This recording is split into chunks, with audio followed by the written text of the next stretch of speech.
Traption music.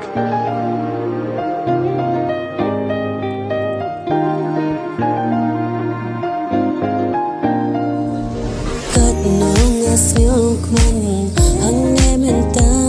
baya pinga la shem hajingin jonga ki jing ko slai baro nanga ki ja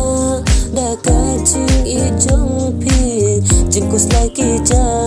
pi wan kum ka jing karmen hajingin jonga na ki jing dum banga shem pi wan tan tha ba ngam laban perkacisa hang ne menta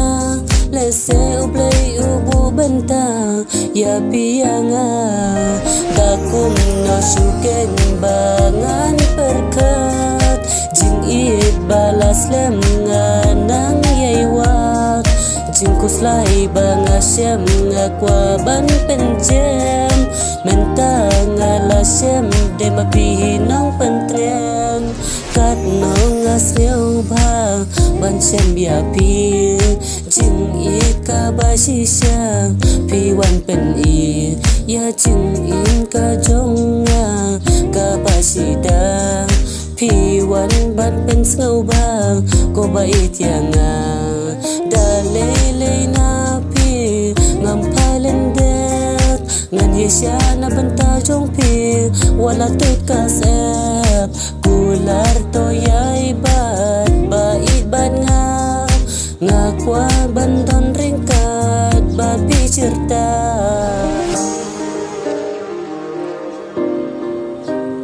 ngakwa banton babi cerita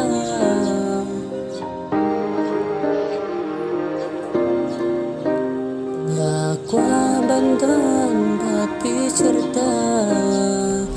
dakum no syuken bangan perkat jing it balas lem nganang yaiwat jing kuslai banga syem ngakwa ban pencem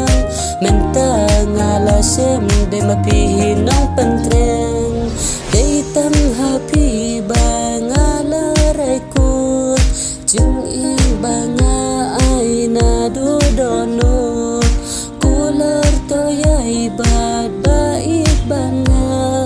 ngakwa bandon ringkat bat pi serta Traption music.